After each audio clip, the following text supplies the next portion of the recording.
Shalom, and welcome to Lasting Legends of the Bible. My name is Mike Koplitz, and together we're going to open up the pages of the Scripture and take a look at the legends and the midrashes that have developed over the centuries by the rabbis and by the sages to help explain some of the things that we read inside of the Bible. It'll be a fascinating journey as we travel through the Bible, learning the legends and seeing how people around Yeshua's time understood the Hebrew Holy Scriptures. You will find this a fascinating journey as we go through the pages of the Bible. Thanks for joining me. Shalom. My name is Mike Koplitz, and I'm glad that you joined me for this episode of Lasting Legends, enriching the biblical stories. We come together in this particular episode to learn about the Tower of Babel. We're in the book of Genesis. This is a story that comes after the Noah flood. One of the things the legend tells us about is that Adam and Eve were given these wonderful clothings that God made for them. Remember, after the fall, they had determined that they were naked, and God provided them clothing. And when they were kicked out of the Garden of Eden, God, of course, let them keep the clothing. These garments were passed down through the generations. They were given to Enoch, and Enoch gave it to Methuselah, his son, and Methuselah gave it to Noah. So these clothing had survived the flood. But the legend tells us that Ham, Noah's son, stole the clothing and gave it to his son Cush. And Cush gave it to Nimrod, his son.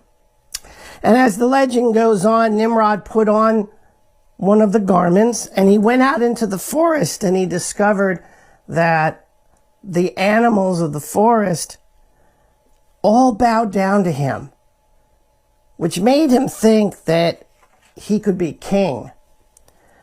So he ascended a throne, became king because of the clothing, and he decided to call his countrymen together, and he said to them, "Come, let us build a tower at the top of which will reach heaven. God has taken the heavens for himself, and to us he gave only the earth." So he told them when they built the tower, they would be able to go into heaven, and they could fight with God. And then they could put their idols up in heaven, because their idols, of course, they thought they were gods, would take over heaven and would kick out the creator of heaven and earth, as we know as God. And that they would remain in heaven and be as mighty as God. In other words, they would become God. And they did believe this, and they built this gigantic tower that went, from the earth all the way up to the sky. And what they did was they took their god, Ahuz, put a sharp sword in his hand. Now remember, Ahuz is an idol, but they put a sharp sword in his hands. They placed him on the top of the tower, and he was there so that all future generations that ever existed would know that there was an everlasting war between the God of heaven and earth and their idols, their gods. And God looked down and saw what they were doing, and he was very, very upset about it. But he couldn't destroy them because he had promised Noah that he wouldn't destroy the people. Now, he did promise not by water, but he wasn't going to destroy the people. He loved them too much. He wanted them to live in peace. So what did God do? He came down and he confounded their language and gave them multiple languages so that, though that When someone would, at the top of the tower, might call for a brick, they might get a hammer instead. So there was a lot of confusion. He then scattered the people all over the globe, and a fire came out of heaven, and it burned 1/3 of the tower. The earth had opened up and swallowed another third of the tower, and the remainder of the structure, 1/3 of it, laid on the ground as a reminder to the people about what they had tried to do and what they thought the tower would represent. That's the legend of the Tower of Babel. I hope you found it to be interesting. There is a Q&A section that follows this recording. God bless you and shalom.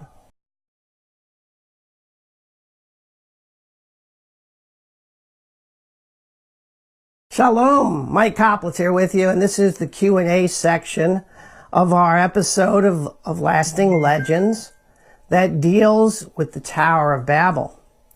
An interesting question I thought of was why did Ham steal the clothing from Noah?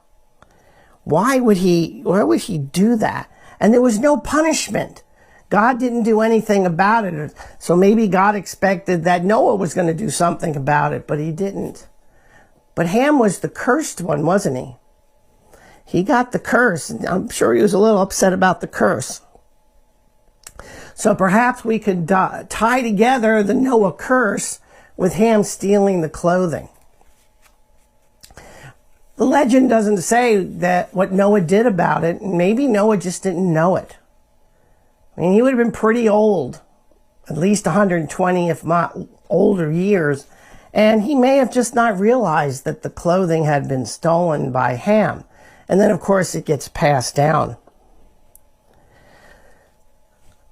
Another question about the legend would be, in thinking about Nimrod, how could he possibly think that he could have beaten God? That he could actually get to heaven and attack God and destroy God. Now, do remember the cosmology. Earth, and then above Earth was the dome, the firmament, and above the firmament was heaven. So if you built a tower that touched the firmament, you could get in to see God. But why in the world would Nimrod think that he could ever beat God? Well, it also tells us that he was practicing idolatry. So he probably believed that his God, the idol, that his God could beat up Noah's God. That's why he put the idol on the top of the tower. So he wouldn't really have been alone in the fight. He would have had his God in the fight. And ancient people believed that they had a God and you had a God. And when the two of them started warring with each other, it was because the gods in heaven were warring with each other.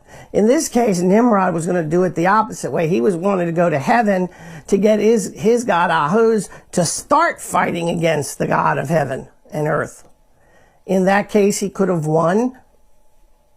No, he couldn't have, but he thought he could win. And that would give him title to heaven, which is what they wanted. So Nimrod did believe that his God could do battle. Why? They believed in idols. And it's hard for us today in 21st century to understand why people would look at a piece of wood or a piece of metal and say, oh, this is my God. He actually didn't think the wood or the metal was their God. They looked at the idol and said, that's an image of my God. And they worshiped the idol, thinking that by doing that, they were worshiping their God. So it was believed that Ahuz, the god of Nimrod and his followers, could beat the God of the heaven and earth. And of course, you realize that Nimrod became king only because when he went into the forest, all the animals obeyed him because he was wearing the clothing. So the animals thought that that was Adam coming into their forest, and they were not allowed to kill Adam. You have to go back to the first episodes to hear about that legend. Well, God bless you for listening to the Q&A portion of the Tower of Babel legend. I hope you found it interesting as much as I did when I read it, and I'm glad to be able to bring it to you. Take care, and shalom.